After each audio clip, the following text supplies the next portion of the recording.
nos toca ver el capítulo 13, 14 y 15 también, de la confesión. El capítulo 13, que habla de la santificación, viene justo después de los capítulos 11 y 12, que tratan de la justificación y la adopción. Y creo que es una manera interesante de entrar en ese capítulo 13, también a modo de repaso. Creo que es interesante repasar y ver la relación entre la justificación, la adopción y la santificación. Son tres bendiciones que cada creyente disfruta. Es decir, no hay creyentes justificadas que no están siendo santificados. No hay creyentes que están siendo santificados que no han sido ya justificados.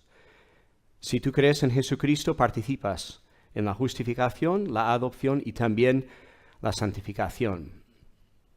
No obstante, estas bendiciones no son iguales y es interesante compararlas.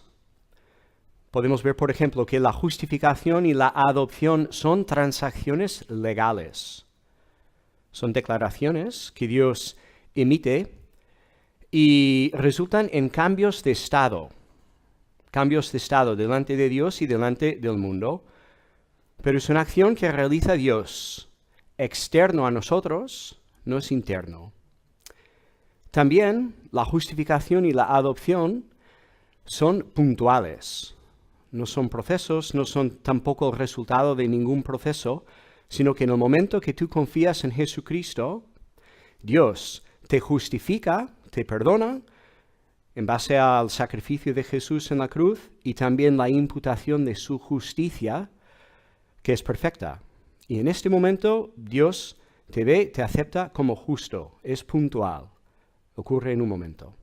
Ahora, si pasamos a hablar de la santificación, vemos que la santificación es diferente. No se trata de una transacción legal externa a nosotros, sino que se trata de un proceso que es interno.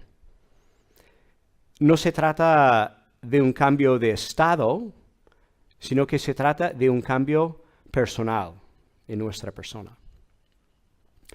Y si la justificación y la adopción son puntuales, la santificación es más bien un proceso. Entonces, son tres bendiciones inseparables, relacionadas, pero son distintas, forman parte de la riqueza de nuestra salvación. Y los autores de la confesión, estoy seguro que colocaron estas bendiciones en el orden que los encontramos en los capítulos. Justificación, adopción, luego santificación. El orden es crucial.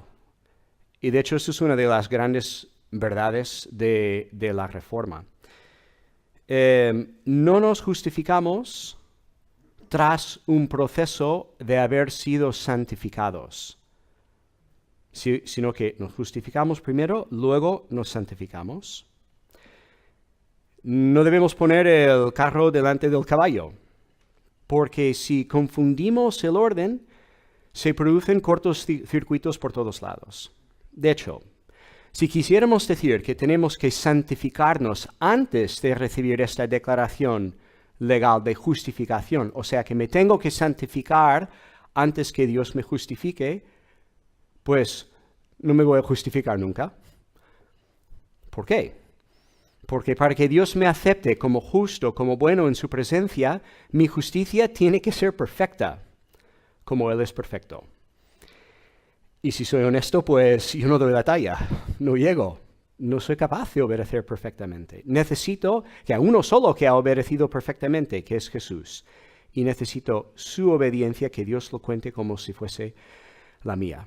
Si cambiamos el orden, no nos justificamos. Pero si cambiamos el orden, tampoco nos vamos a santificar.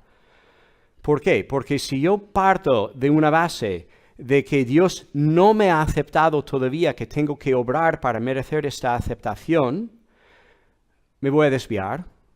En un sentido u otro, quizás me desvío más hacia el orgullo. Bueno, Dios me aceptará porque soy bueno. Mira lo bueno que soy. Mira el progreso que estoy haciendo en la santidad. Mira lo bueno que soy comparado con los demás. pensar en la parábola del fariseo y el publicano, Lucas 18. Gracias Dios, que no soy como estos otros, ¿no? Orgullo. O quizás la desesperación. Es imposible que llegue yo a la perfección. Pues, ¿por qué intentarlo? A pecar. Así que mantengamos el orden, tal como los autores de la confesión quisieron expresar. Primero, justificación, adopción, estas declaraciones, la aceptación con Dios y luego, en base a esta aceptación, la santificación. La justificación tiene que venir antes y es de alguna manera incluso el motor de la santificación, como veremos, es lo que nos impulsa. Y es una verdad que Dios usa para santificarnos. Definamos la santificación. Es un proceso mediante el cual el creyente es transformado en esta vida, creciendo en santidad. La santificación es un proceso mediante el cual el creyente es transformado en esta vida, creciendo en santidad. Digo en esta vida porque hay otra transformación definitiva al final que se llama glorificación. Y es otra bendición que vais a ver más adelante en otro capítulo. Entonces, hablemos un poco de este proceso, que es la santificación. Si queréis abrir vuestros ejemplares de la confesión, bueno, vamos a hablar del proceso, pero tenemos que hablar de algo antes. Eso es muy interesante. El lenguaje de la confesión, si queréis, vamos a leer las primeras líneas del capítulo 13. Y hay algo implícito aquí, una verdad implícita que es interesante, muy importante, de mucho ánimo para todos nosotros. Mirad lo que dice. Aquellos que son unidos a Cristo, llamados eficazmente y regenerados, teniendo un nuevo corazón y un nuevo espíritu, creados en ellos en virtud de la muerte y la resurrección de Cristo, y aquí viene, son aún más santificados de modo real y personal, y a partir de aquí habla de lo que es el proceso que dura toda la vida, el proceso de santificación. Pero esas palabras, cuando la confesión dice son aún más santificados, presuponen un tipo de santificación que tiene lugar antes de que comience el proceso. ¿Vale? Solemos pensar en la santificación como un proceso, pero la Biblia habla también de otro tipo de santificación. Y esa terminología que uso ahora no está en la confesión, pero va en la misma línea. Es una terminología que usan otros teólogos reformados cuando se habla de la santificación definitiva. La santificación definitiva. ¿A qué se refiere esta santificación definitiva? Pues resulta que la Biblia nos habla de algo que tiene lugar en el momento de nuestra conversión. Un cambio que sirve como fundamento para lo demás cambio y transformación que vayamos a ver en nuestras vidas. Se trata de una ruptura definitiva con el pecado, un cambio de trayecto, podríamos decir. Entonces, el término santificación definitiva no aparece en la confesión, pero la confesión sí cita la Biblia, algunos textos que hablan de esta realidad. Por ejemplo, 1 Corintios 1:2 está en la lista de referencias en la confesión. ¿Qué es lo que Pablo les dice a los corintios? Les llama santificados. Y tú dices, a ver, santificados, ¿esa iglesia? ¿Cómo eran los corintios? ¿Eran angelitos? ¿Súper obedientes? ¿Eran galácticos? ¿Estrellas en la santidad? No. Eran muy inmaduros, por lo menos en algunos aspectos. No obstante, Pablo les llama santificados. ¿Por qué? Porque todos los que tenían fe en Cristo habían experimentado un cambio profundo en sus vidas, a pesar de su inmadurez. Habían sido cambiados. Luego, la confesión también pone como referencia 1 Corintios 6:11, ¿vale? donde Pablo dice, habéis sido lavados, santificados, justificados, habéis sido santificados, ¿ya son perfectos en sus personas, en su experiencia? No. Pero sí que habían sido cambiados.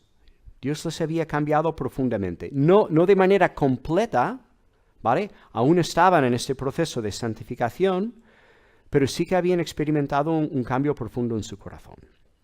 Otro texto que la confesión cita, Romanos 6, 11. Y es Pablo también hablando, pero aquí usa otro lenguaje y dice a los romanos que habían muerto al pecado. ¿Eso significa que habían dejado de pecar?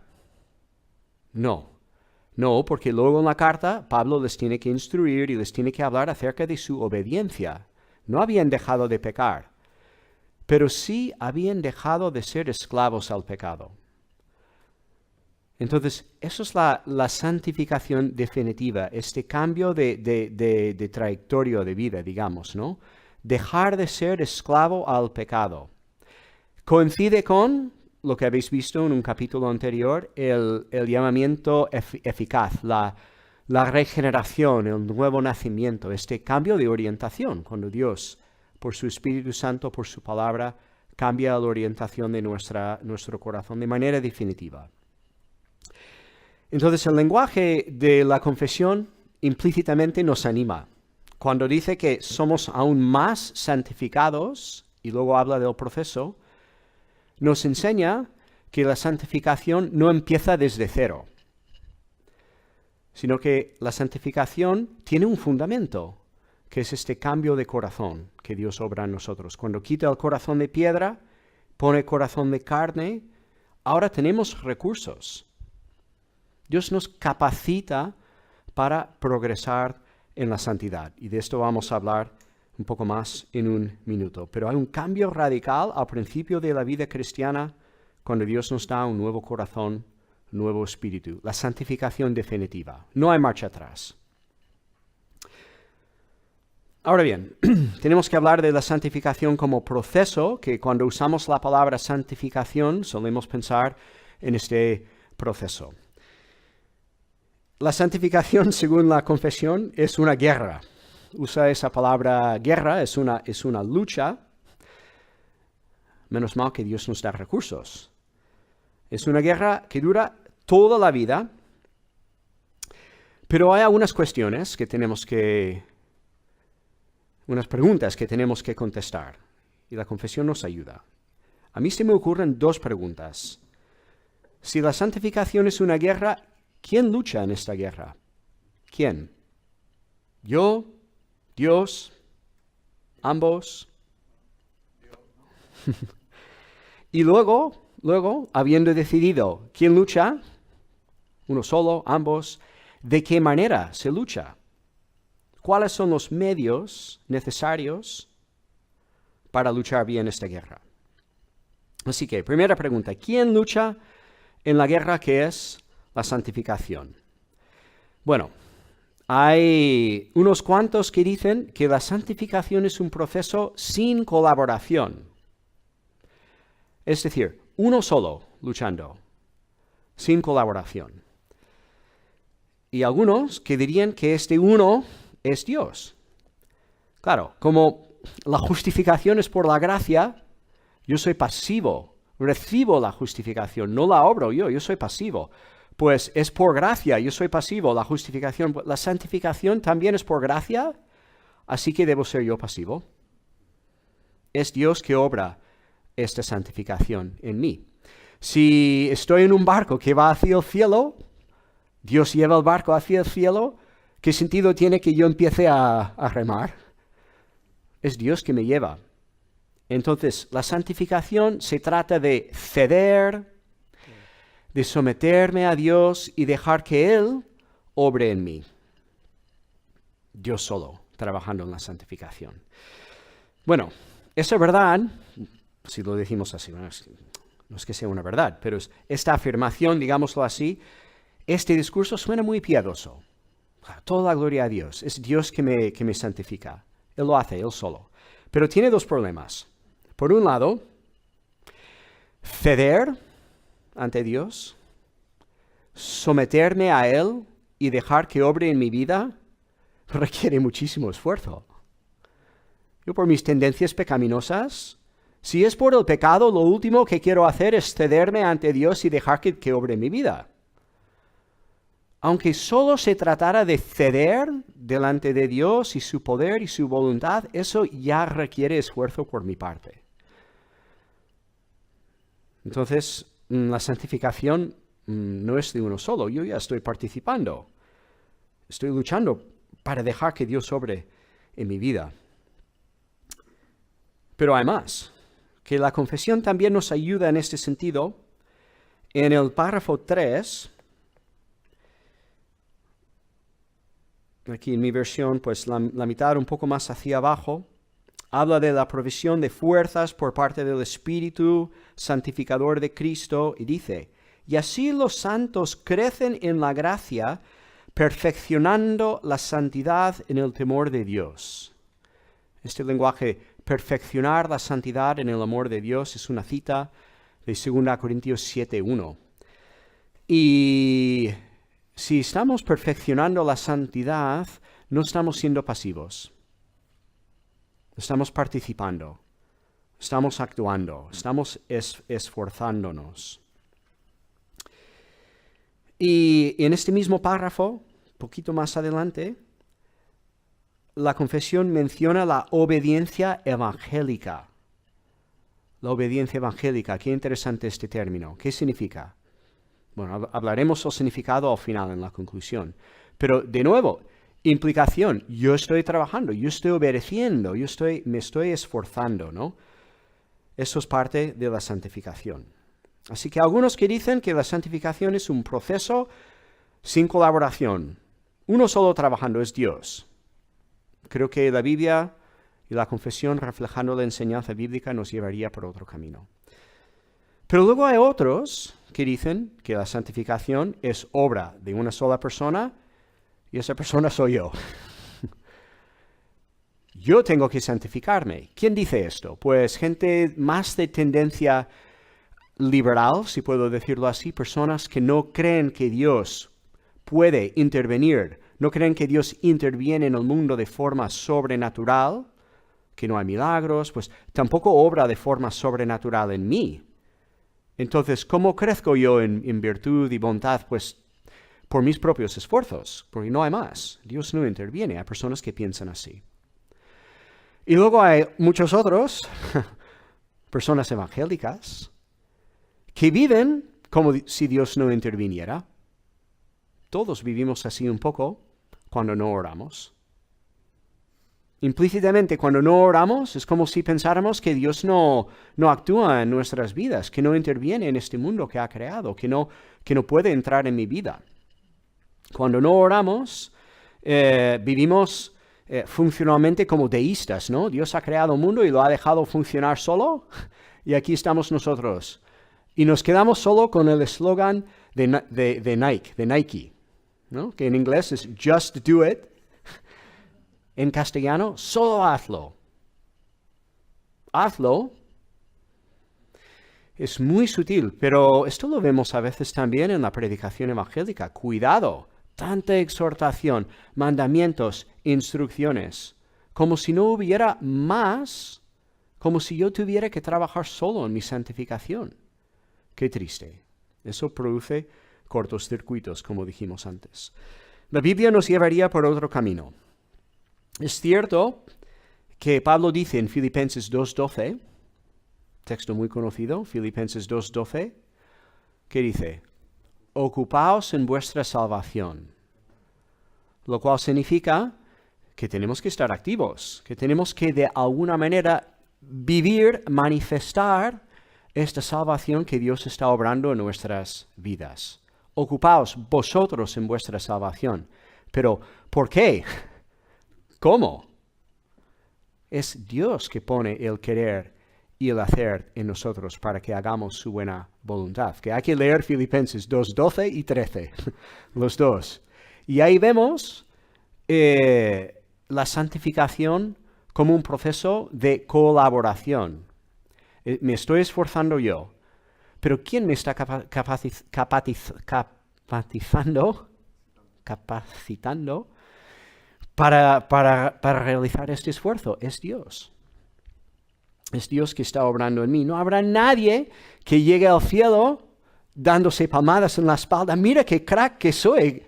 Mira mi santificación. Mira esta obra tan magnífica que he hecho. Es ridículo. Todos sabemos que cuando lleguemos ahí, cuando estemos delante de la presencia de Dios, solo vamos a darle las gracias a Él. Nos hemos esforzado, sí, pero en cada momento, gracias a la obra de su palabra y su espíritu, preparándonos, capacitándonos para luchar en esta guerra. Entonces, la santificación se trata de un proceso de colaboración. Participamos juntamente con Dios en este proceso. ¿Cómo o de qué manera colaboramos? ¿Qué hacemos? Pues, según la confesión, según la Biblia, debemos esforzarnos. Luchamos contra la tentación. Lenguaje muy paulino, debemos despojarnos del viejo hombre, vestirnos del nuevo. No es nada fácil, es una guerra, por eso la confesión lo llama una guerra. En esta guerra, es una guerra colaborativa, podríamos decir. ¿Qué hacemos nosotros y qué hace Dios exactamente? ¿Cómo es esa colaboración? ¿Trabajamos nosotros partiendo de nuestros recursos y llegamos hasta donde lleguemos y luego viene Dios y compensa por lo que falta? ¿Es así? ¿Sumamos de alguna manera mis recursos más los recursos de Dios igual a la santificación? ¿Es así? Podríamos pensar que es así. Pero no es cierto. La confesión nos habla, realmente en el fondo, el esfuerzo, lo que debemos hacer, el enfoque está principalmente en la dependencia. ¿Cómo nos santifica Dios? Por su palabra, por su espíritu. Son los medios principales que vemos. Comentando estos medios, pero el orden inverso. El espíritu, según Pablo, Romanos 8:13, es el espíritu que nos capacita para hacer morir las obras de la carne. Es también el espíritu, Efesios 3:16, que nos fortalece en el hombre interior para luchar. Habéis visto que es el espíritu en el llamamiento eficaz que da vida nueva. Es el espíritu, el autor de esta vida. Pues es el mismo espíritu que alimenta y sostiene esta vida a lo largo del camino. El espíritu nos da vida y luego sostiene esta nueva vida que ha obrado en nosotros. Por eso la confesión habla de la necesidad de orar. Debemos orar. Porque por medio de la oración expresamos la conciencia de que es el Espíritu obrando en nosotros y expresamos esa dependencia. Debemos orar y pedir que el Señor nos ayude en la santificación. Pero el Espíritu no trabaja en un vacío. El Espíritu no te santifica por medio de un zapping, ¿no? Como un rayo que cae desde el cielo y hoy soy más santo.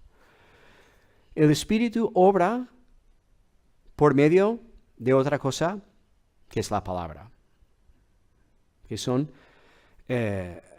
los dos medios que Dios usa que son inseparables para santificarnos.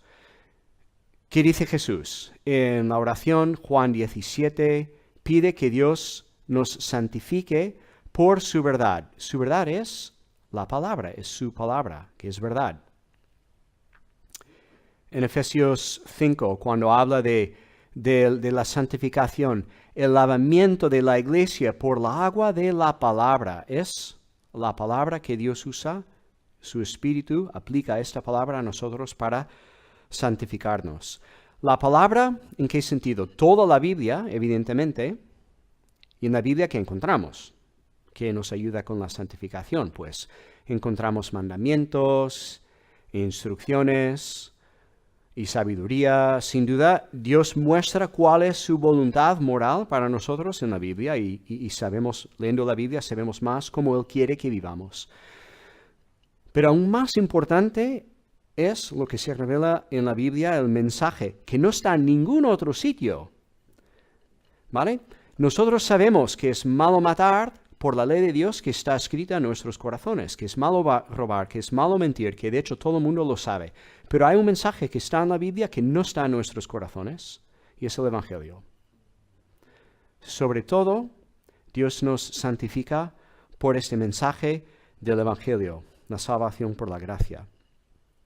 Y esto me lleva a una conclusión. Lo que hablamos antes, la justificación y la adopción preceden a la santificación. Y no solamente en orden lógico o cronológico, sino que la justificación viene a ser el motor de la santificación. La justificación impulsa la santificación. No hay nada que santifique como esa seguridad de aceptación completa para con Dios. Es contraintuitivo, pero si paras a pensarlo un momento, tiene sentido. Si yo sé que Dios me acepta, que me ha adoptado, es mi Padre, soy su Hijo, siempre así será. Sé que está a mi lado, también está de mi lado, y entonces todo lo obra para bien en mi vida. Sé que me cuidará, y esto me capacita para obedecerle incluso arriesgando mi vida. ¿Por qué? No tengo que preocuparme más por mí mismo. Dios se preocupa por mí. No tengo que cuidarme más. Él me cuida. Y esto me da una libertad para obedecerle incluso radicalmente. Fijaos cómo la justificación impulsa la santificación. Y resulta en ese término que vimos hacia el final del capítulo 13, párrafo 3 de la confesión. Esto resulta en obediencia evangélica. Es una obediencia de cierto tipo, no motivada por temor, no motivado para ganar más bendiciones que no son nuestras todavía en Cristo. No es para aumentar nuestros merecimientos delante de Dios. Más bien es una obediencia que brota de la fe, la confianza en Dios, que me ama, que me va a cuidar. También de la gratitud. Brota del amor que Dios obra en mi corazón hacia Él y hacia los demás. Es una obediencia motivada por fe, no por miedo. Obediencia evangélica. Como decía Lutero, Dios no necesita tus buenas obras, pero tu prójimo sí que las necesita. Esa es la obediencia evangélica. Que no estoy sirviendo a Dios para ganar nada, sino que me olvido de mí mismo y entonces eso me permite preocuparme para los demás. Que Dios nos ayude en esta guerra de santificación y que esa obediencia evangélica se manifieste cada vez más en nuestras vidas.